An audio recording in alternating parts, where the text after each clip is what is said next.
fiction, science fiction, horror, fantasy, crime, LGBT, thriller.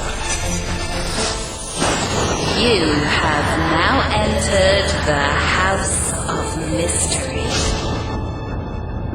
with your hosts, Eric Shapiro, David North Martino, John Copenhaver, and Al Warren. Heard on KCAA 106.5 FM Los Angeles, 102.3 FM Riverside, and 105.0 AM Palm Springs. Joining us now for the interview is Mark Potok. How are you doing today, Mark?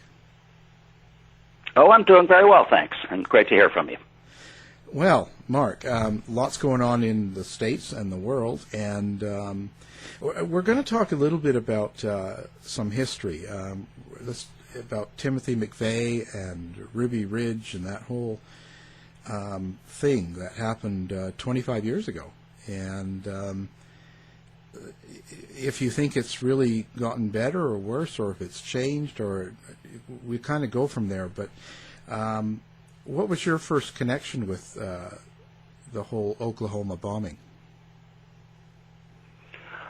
Well, I was a reporter at USA Today at the time. I was sitting at home in Dallas, Texas. I ran the Southwest Bureau out of my house, and the phone rang, and it was my editor in Washington saying that there had been some kind of explosion in Oklahoma City.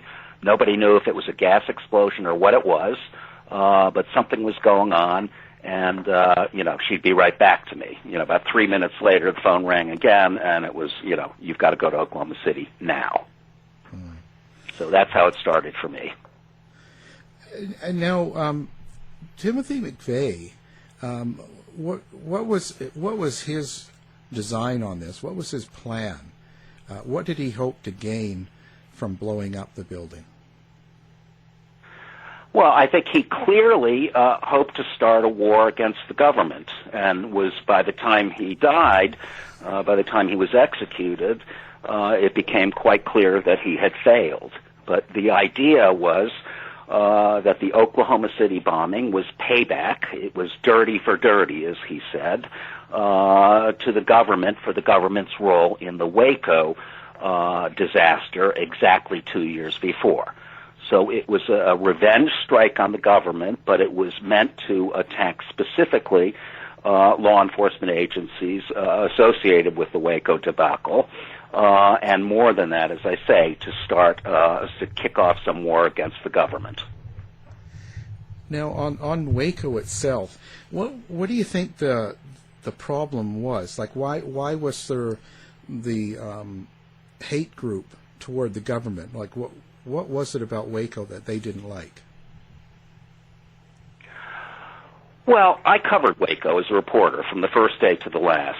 And, essentially what Waco was it was a group of people who lived on what really was a compound, something like 150 people just outside Waco, Texas. This was a very bizarre offshoot of the Seventh-day Adventist Church. They called themselves Branch Davidians. And the person who was leading the Branch Davidians at the time of the Waco debacle was a guy named David Koresh, originally named Vernon Howell. Koresh preached to his followers that the confrontation with Babylon, meaning the government, was very near, would happen at any moment, and that they would have to meet the force of Babylon, of the government, with force of their own. Meanwhile, the Davidians were involved very heavily in gun sales. They bought and sold weapons, which in and of itself was perfectly legal, but what they were involved in was, among other things, manufacturing, actually using a metal lathe in one of their barns to manufacture fully automatic weapons, that is to say, machine guns. They also manufactured silencers for these machine guns. And in fact, despite conspiracy theorists' claims that, they didn't do anything illegal and the search warrant was invalid, in fact, after the Waco compound burned, after some 51 days of standoff with the government, investigators found 48 fully automatic machine guns in the ashes. In any event, what happened briefly was the government did get a search warrant, and then carried it out, as it turned out, despite the fact that their raid had been compromised a short time earlier, about 45 minutes before the planned raid, which was on February 28th of 1993. It was a huge disaster, as the ATF, it was the Bureau of Alcohol, Tobacco, and Firearms that carried out the raid. As the ATF approached the compound, carrying a lot of agents, something like 50 agents, in a couple of cattle trailers, the Davidians opened fire. There's some dispute about exactly who fired first. It is possible that the ATF shot a dog that ran out towards them, and that set off the kind of conflagration. In other words, but in any case, in just a matter of seconds, it became a full-scale shooting war, at the end of which 6 Davidians had been killed and 4 ATF agents had been killed. The really remarkable thing was that because the Davidians had prepared so sort of assiduously, such a warlike manner for the arrival of the ATF, they essentially won the battle. And the ATF, much to their sort of everlasting humiliation, was forced to back away, hands in the air, weapons back in their holsters and so on, in order to achieve a ceasefire. And then what followed was a 51-day standoff that ultimately ended on April 19th of 1993, when the government finally injected tear gas into the compound, started to break down walls in order to try and force the Davidians out. And as that operation was going on, the compound essentially burst into flames. The claim's been made by conspiracy theorists for years and years and years now, entire industry built up around these theories, that the government started the fire, or the government murdered people with guns as they were coming out of the building trying to escape. All that, frankly, is pure BS. In fact, the evidence is essentially incontrovertible that the Davidians started the fire themselves. It's unclear exactly whether they meant to burn themselves all up, but ultimately it was a kind of mass suicide. In fact, 20 of the about 74 Davidians who died in the fire were found later to have been shot at point-blank range, in other words, executed by other Davidians as the fire closed in around them. Wow. And now, so they actually were blaming the government. Now, were there particular people in the government? Like, who is it when they say the government? Like, with Timothy McVeigh, was he thinking of Janet Reno, Bill Clinton? Was there particular people, or was it just the whole government? Well, Janet Reno came to be the kind of the face of Waco. I thought Janet Reno was a reasonably thoughtful person, and certainly did not try and create danger to the children, to the people inside the compound. But yeah, Janet Reno was the face of it. Bill Clinton was certainly seen as an enemy as well. And ultimately, what Waco became in the eyes and the minds of the radical right was the primary example of what the government supposedly was willing to do to people with kind of heterodox religious or political ideas who were involved heavily in guns. So essentially the narrative became, this is what the government is willing to do to its own citizens, engage in mass murder, simply because they didn't like the fact that they sold guns and were into weaponry and so on, and also had a rather bizarre theology. Well, the Ruby Ridge, event, I guess you'd call it, the Ruby Ridge thing that happened was another one that they jumped onto as well. That's right. Ruby Ridge came about a year before Waco. It was in 1992. And, it's frequently cited as one of the precursors to Waco and then the Oklahoma City bombing, and there's some truth to that. However, I was a newspaper reporter at the time, and when Ruby Ridge, well, let me first say what it was. Essentially what it was there's a white supremacist man named Randy Weaver and his small family who lived in a little cabin on top of a kind of mountain ridge top that was known, at least colloquially, as Ruby Ridge in northern Idaho. Weaver at one point sold a sawed-off shotgun to an undercover agent. The government then arrested him and tried to convince him to become an informer for the government and to infiltrate the nearby compound of the Aryan Nations, which at the time was the leading, or certainly in any case the best-known neo-Nazi group in America, a group that, explicitly kind of worshipped Adolf Hitler. Weaver refused. He was a white supremacist himself. And ultimately he retreated to this cabin on top of the mountain with a lot of guns and his family and one family friend, where they were surrounded, and a huge standoff took place there, too. Much shorter than Waco, but a standoff that lasted for, over a couple of weeks.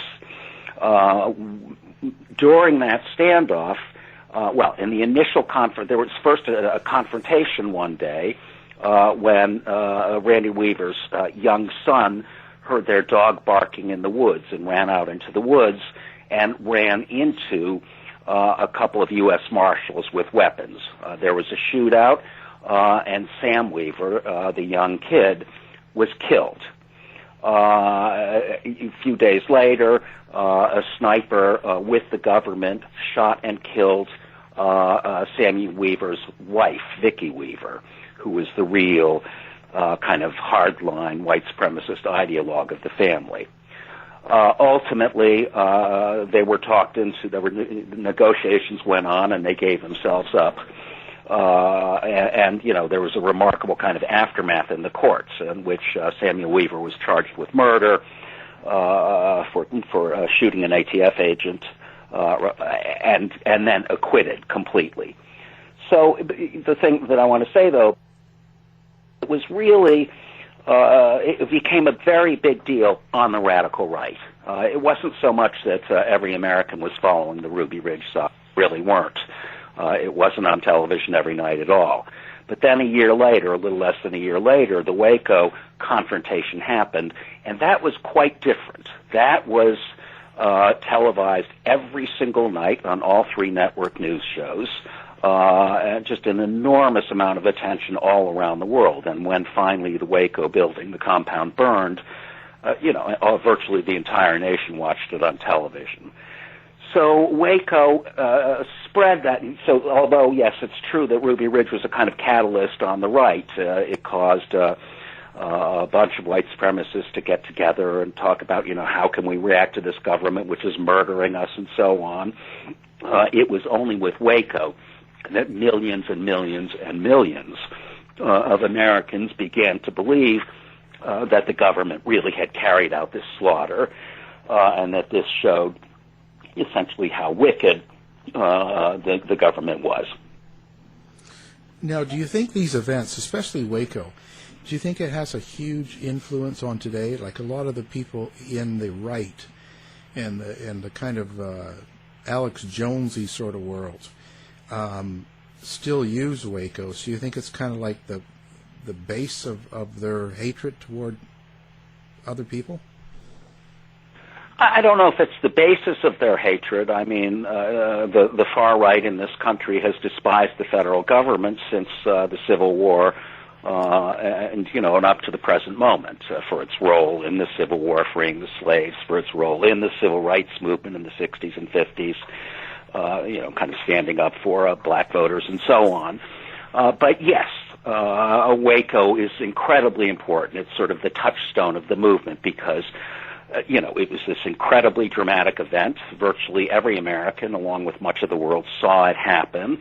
And ultimately, polls showed that enormous numbers of people believed, that the government had carried out murder. At the time, right after Waco, I remember a newspaper I was working for ran a poll, and it found that 37% of Americans felt that the government was an imminent threat to their lives and civil liberties, right? In other words, the government was the enemy.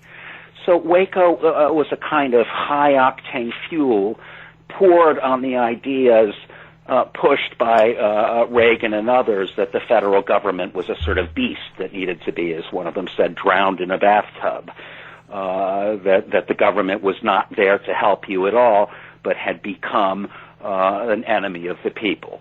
And, let me say, the claims about Waco are utterly false, but that, the idea that the government was incredibly wicked and murderous in its actions, and yet yes, Waco still holds that position in the minds of a huge number of people.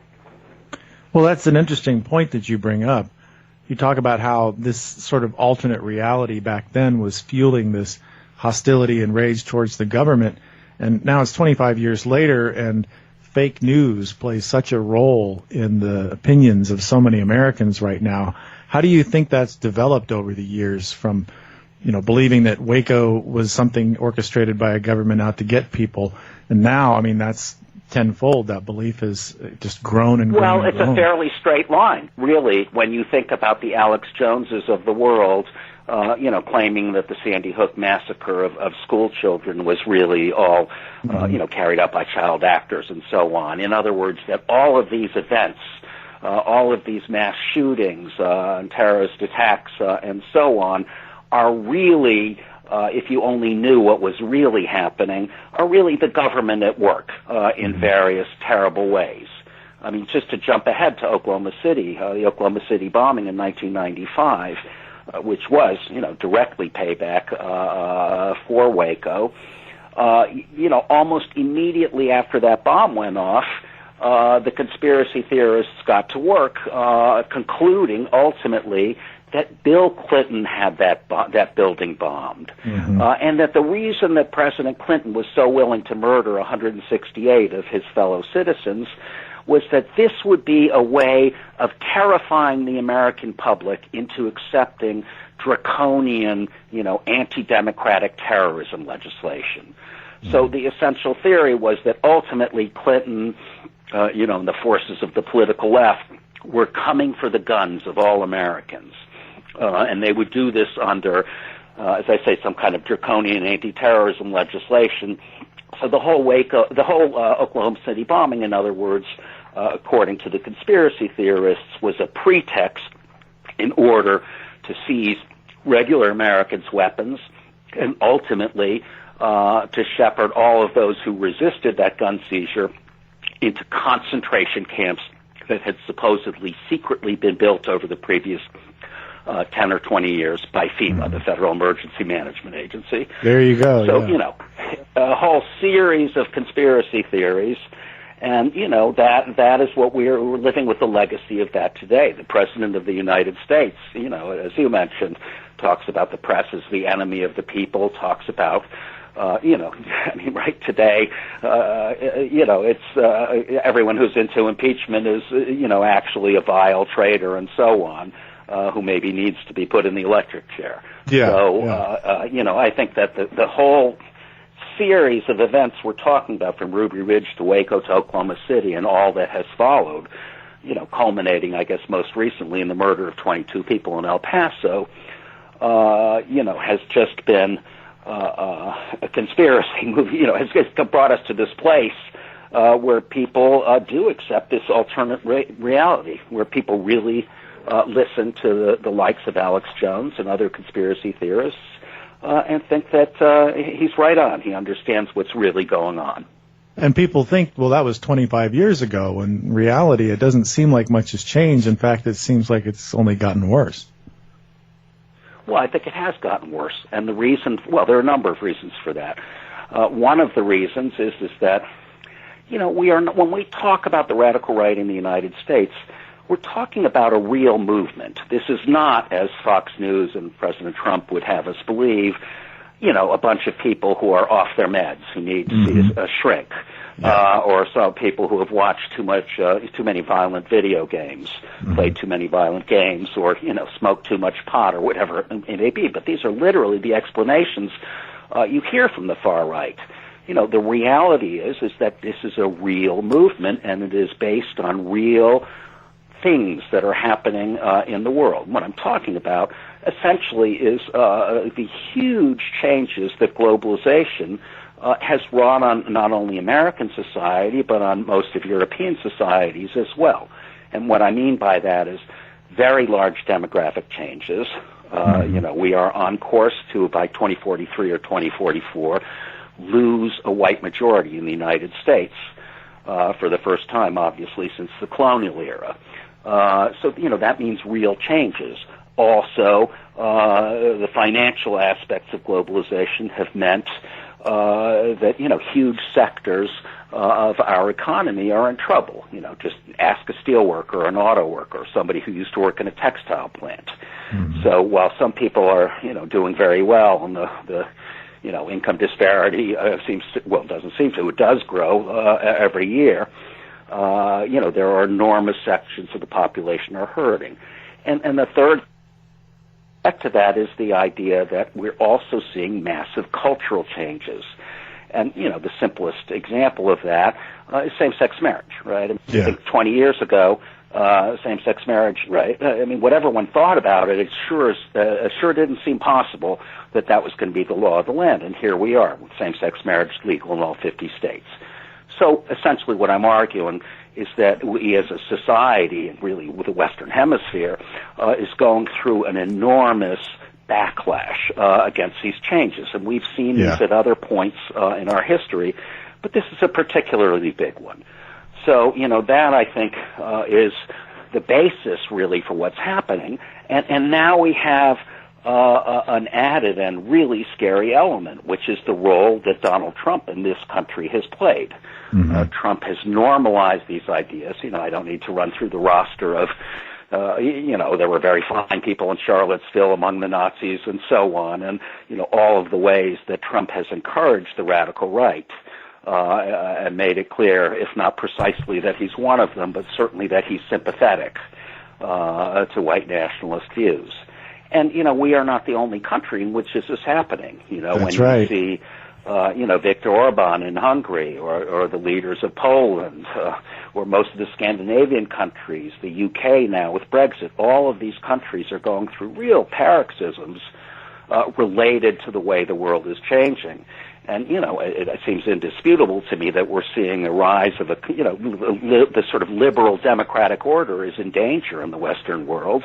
We're seeing the rise of authoritarian movements and leaders all over. And, while this is not the 1920s or the 1930s, this is not Weimar Germany, it's a scary moment. And I think without question, it could and very likely will get worse before it gets better. And that brings up a really good point. When you see a lot of this stuff going on in the news, a common response that you'll hear is, oh, this is just the final death throes of this movement because they know that their time is ending. When it seems to me much more like they're getting a little smarter and a little more organized. And it's not the last gasp of some, minor problem in America. It's something that's actually growing and getting worse. Yes, it's resurgent. No, I very much agree with that. Ultimately it may be the last gasp, but we're talking about 20, 30 years down the line. That's right. When the United States loses its white majority, I think there are a lot of reasons to hope that the country will kind of right itself. When you look at polls of youth, for instance, the vast majority of American young people have no problem at all with interracial relationships, right? The big bugaboo of the Klan, for instance. Yeah. So those kinds of things suggest that, perhaps we'll take a turn for the better. But I don't think it's a certain thing at all, and I do think that there are some real similarities to the 1920s.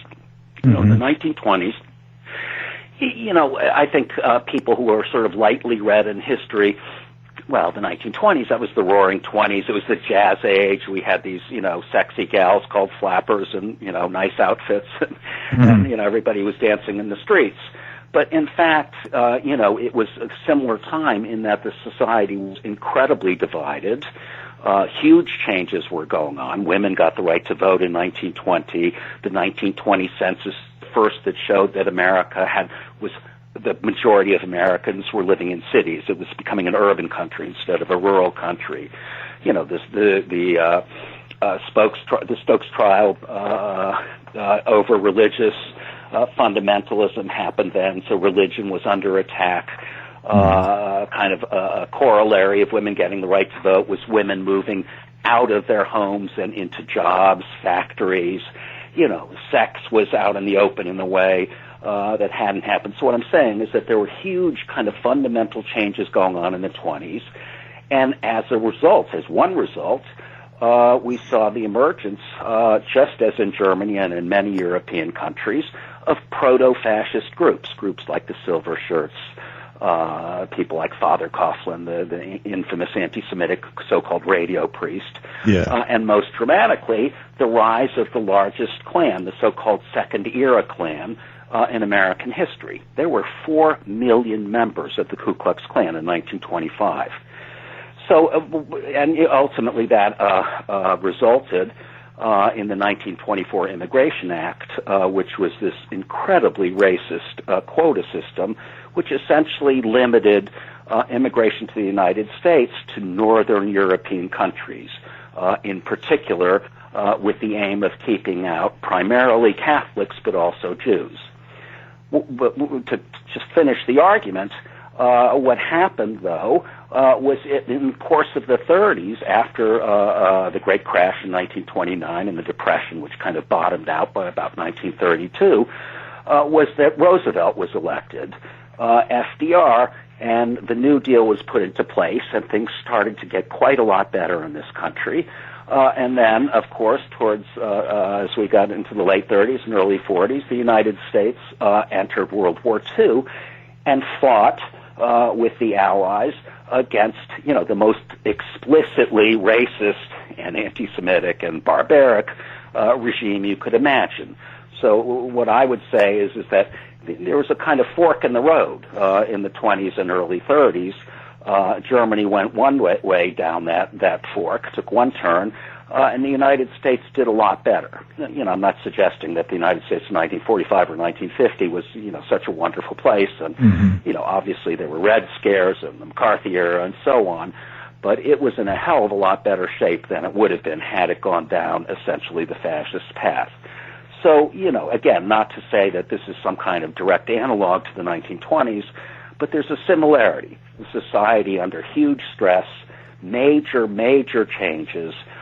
In some places, very typically in Washington, those changes not really being acknowledged, right? I mean, there's not a whole lot going on in terms of helping the people, for instance, who've lost their jobs in auto and steel and textiles and all the rest.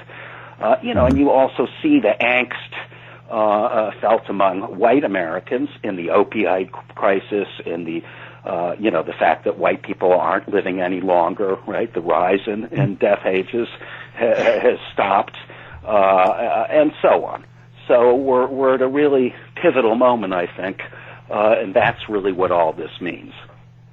Well, a pivotal moment was World War II, which seemed to kind of make it very clear that Nazis were bad. And I don't know how we got confused about that over the years to where now, as you were saying, the president's referring to some of them as very fine people. But I think that one of the things that may have happened from World War II, and you might know better than I would, that it seemed to shame a lot of this into the shadows more than it was before. And now they seem to be coming out of the shadows. What do you think is That's right. the driving that? Because, one of the things that appears to have motivated Timothy McVeigh were the Turner Diaries. And that became sort of a mantra or something that people would look to for guidance about how to deal with this issue. And now the guy who wrote that even regrets doing it. But it's something that used to be more, it was ostracized and shamed into the shadows, but now it's sort of considered more of an alternative point of view. And how the hell did that happen? Well, a few things. First of all, let me just say briefly a little correction. You were thinking of the author of the Anarchist Cookbook. The author of the Turner Diaries never took it back in any way, and he's a flat out. He's dead now. That's right. He died in 2002. William Pierce, but he was a full-on Nazi, you know, That's right. and a very bright man who ran a very serious and scary organization. You know, look, the Turner Diaries are important. You know, they're often referred to as the Bible of the radical right. There are other books that are important in the development of kind of thinking on the radical right. It is true at the same time that the internet and social media has kind of accelerated the propagation of this kind of propaganda. It's made it much easier to get out to millions and millions of people as opposed to a few hundred at a time. But all of those things, you know, in a sense, are a little bit superficial. You know, the Turner Diaries did not create the white supremacist movement in America or the resurgent white supremacist movement. They played a part just as the algorithms on the internet play a part. I think probably more important than either of those things is the role that Trump and much of the political right in this country and in Europe as well are playing. You know, so again, I would come back to say, yes, all of that is true, but, you know, how did they come back? Well, you know, part of it is, you know, ultimately I really do think it's a kind of socioeconomic basis of the changes we're seeing. Mm-hmm. But there are very many important things that have happened. It's absolutely true that coming out of World War II, right, I mean, to be a National Socialist, to be a Nazi, I mean, that was to be a traitor, right, a kind of death penalty offense. And besides that, people who didn't have much interest in anti-Semitism or racism, you know, even, you know, people, sort of regular people, didn't mean much to them. Even they were pretty much universally horrified when the American army marched into Dachau and, you know, the truth about Auschwitz and the rest of the camps came out. Mm-hmm. But the radical right has been working on that issue for a long time. You know, and that is where things like Holocaust denial became very important. That's right. There was the leader of the first major post-war American fascist grouping, a group called the American Nazi Party, was a guy named George Lincoln Rockwell. Mm-hmm. And Rockwell did some very important things in terms of trying to make the position of the radical right, and specifically National Socialism, more palatable. The first one was he adopted the idea that, well, he did several things. One of them was he expanded the idea of what it was to be white, right? Real National Socialists, Hitler viewed Southern Europeans and Slavs and all of these other groups as not real Aryans. They, too, were, you know, Untermenschen, sort of under people, lesser human beings, subhumans. Rockwell recognized that white people in America there were an awful lot of ethnic white people. A lot of them were Southern Europeans and Slavs and so on. Mm-hmm. So Rockwell expanded the idea of what it was to be white. He also, and this is critically important, was one of the very first ideologues and thinkers pushing the idea of Holocaust denial, right? It's all a dirty lie. The Germans never did any of those things, and, you know, some of these people are really quite something today. You know, Auschwitz had swimming pools, and, you know, the inmates used to play soccer with the guards, and it was all a great time, you know, and that sort of thing. Hogan's heroes. And thirdly, Rockwell adopted a particular theology. He was not like real National Socialists everywhere. He was an atheist completely. But as a cynical matter, he understood that Americans were far more religious than Europeans, and specifically Christians. So this Christian identity, not to get into it too much, but essentially it is a kind of heretical reading of the Old Testament to say that Eve in the Garden of Eden did not merely take a bite of an apple from the tree of knowledge. You know, if you only could read the original Aramaic, you would know the truth. And the truth, so they say, is that Eve actually had sex, literally, with the serpent, right? Mm-hmm. So Eve's first child, Cain, is the first Jew. So, you know, it's very complicated and bizarre, but the idea is that we've got it all wrong. Jews are actually the descendants of Satan himself, and it's really the godly white men who are the chosen people, and so on. So, in other words, he kind of wrapped his hatred in holiness. So, that's a long answer to a short question. It's only a little piece of the picture. But what I'm saying is that there have been real changes on the radical right, and this has permitted what I would describe as, over the last 30 or 40 years, as the Nazification of the radical right. Mm-hmm. Right? I mean, when you think back to the original Klan, the original Klan didn't love Jews, to be sure. The second-year Klan of the 1920s, pretty explicitly rejected Jews. But the primary enemy was black people. They were seen as the primary threat, and so on. Yeah. Today, if you look at most of these groups, the large majority of them don't like black people, don't like Muslims, don't like gay people, and there's a whole laundry list of other people they don't like, but ultimately they see the satanic Jew, the perfidious Jew, as being behind all of the other evils in the world. So, this is an idea that's been nurtured for a very long time, 50, 60 years now, and we're far enough away from the war that it seems believable, God help us, to at least a fair number of young people, that the Holocaust is a myth, and so on. And so I think that has a lot to do with these, the spread of these essentially National Socialist ideas. Well, thanks for correcting me. I guess it was too much to believe that guy would have retracted what he believed in.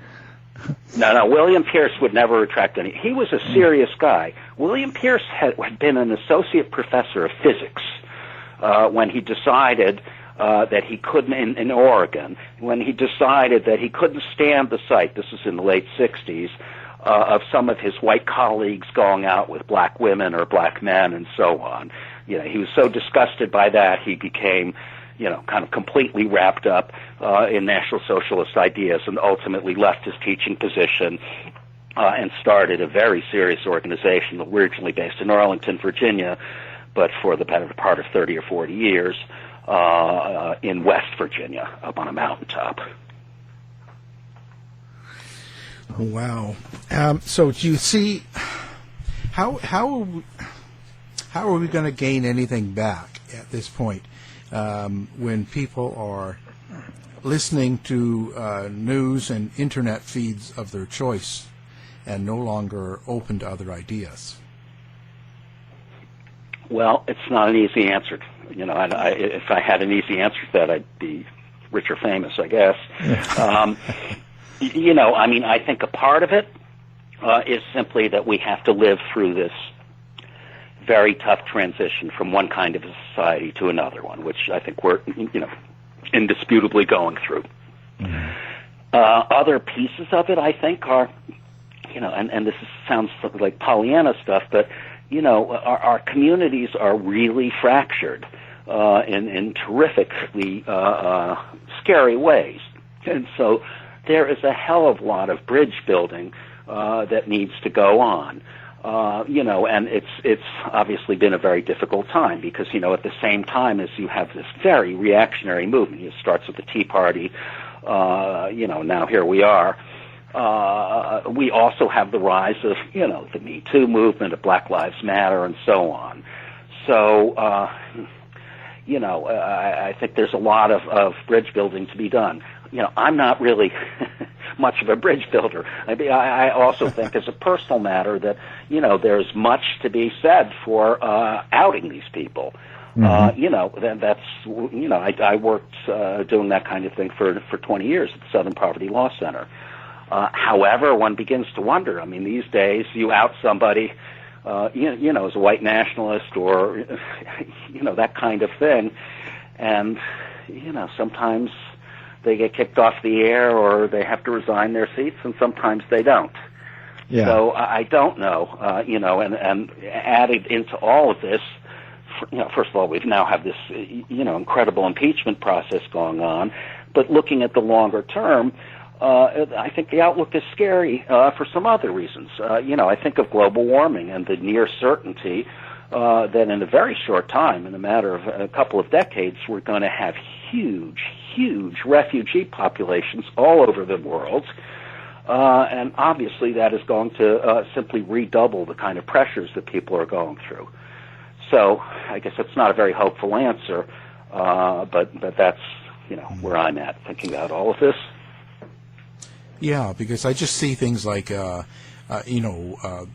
just 20 years ago you could have David Duke running, and as soon as people find out that he's part of a hate group, he's gone. But nowadays you can be an open neo-Nazi and run for any sort of government job. Mm-hmm.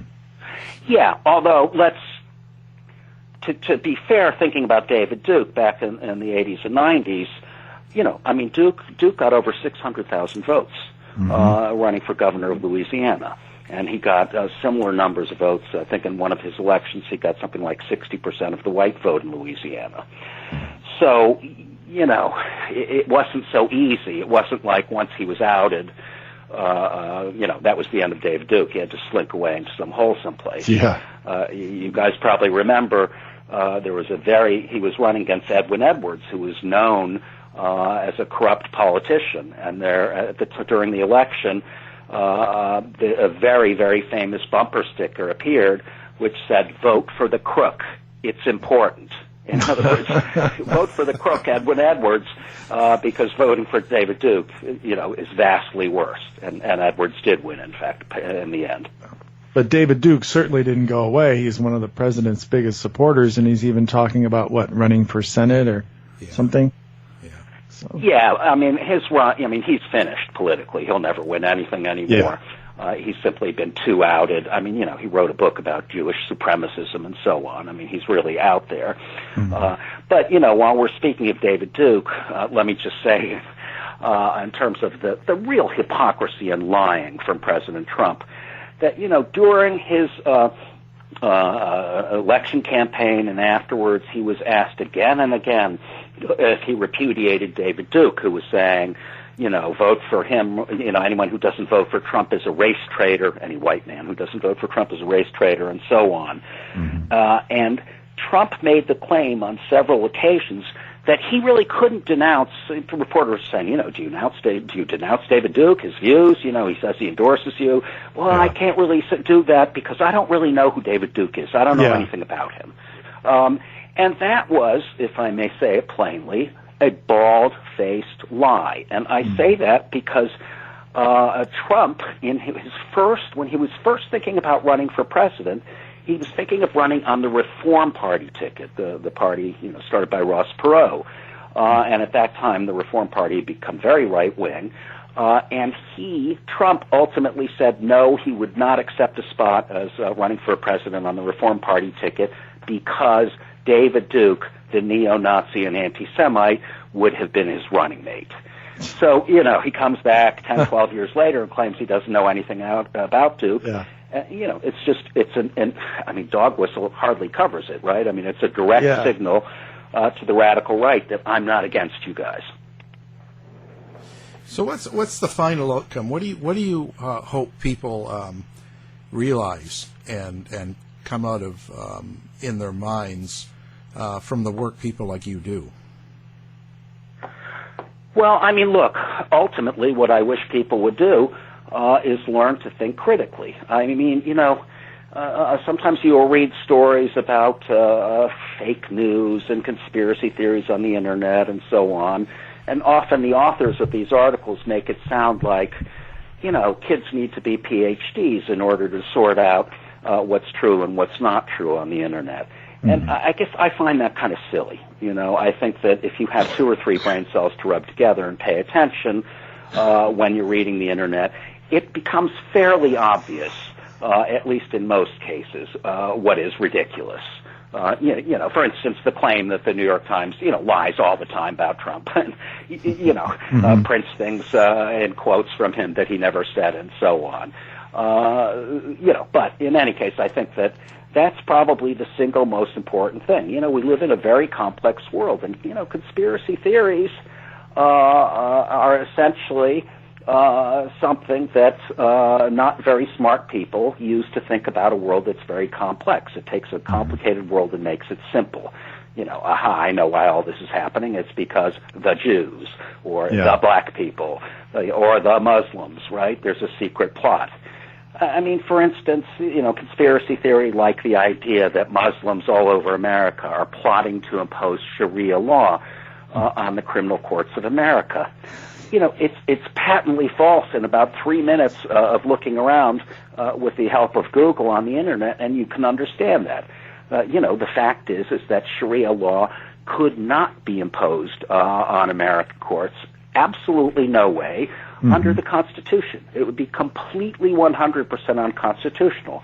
But you have huge numbers of individuals and these organizations, these Muslim-hating organizations, that keep propounding this as fact. So I just think people need to pay a little of attention. There is such a thing as truth. Sometimes it's a little obscure and hard to get to.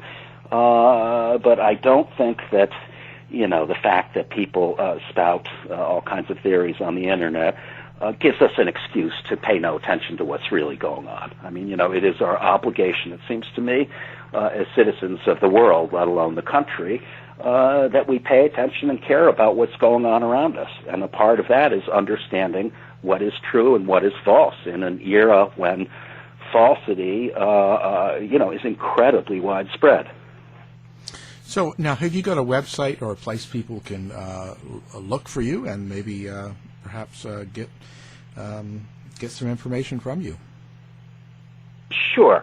My website is Mark A. Potok, MarkaPotok .net. And I should say, it's kind of a promotional website. I'm with the Speakers Bureau and so on. But people can contact me through that site, and I'd be happy to respond. Oh, fantastic. Any projects coming up, or are you doing any new books or anything?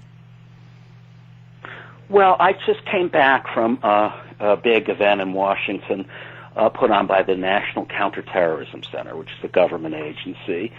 So, right now, at this very moment, I'm thinking of writing something about it, because I was really struck by essentially what the conference was about was how can, now that we recognize, even we, the government, recognize that white supremacist domestic terrorism is a larger threat than Islamist terrorism, what can we do? What can the government do? And what really struck me was how, it just seemed to me that there is a lack of recognition on the part of the government or a whole lot of people that, as I keep trying to say, this is a real social movement. So there was an awful lot of talk about technical fixes, can we change the algorithms on Google, that sort of thing. Or, if we pass a law saying, that domestic terrorism, quote unquote, is illegal, will that help? And, I guess my own feeling is these things are small technical fixes and they're not really grappling with the reality of what's going on. So, what might that be? I don't, for instance, helping the people who have been hurt so much financially, economically by globalization. In any case, I'm working on that. I write sometimes for the Daily Beast. I do some speaking, and, slowly I'm starting to work on a book. So, yes, that's true. Fantastic. Well, we really appreciate your work. Yeah. Our guest has been... Well, thanks so much for saying so. It's been Mark Potok.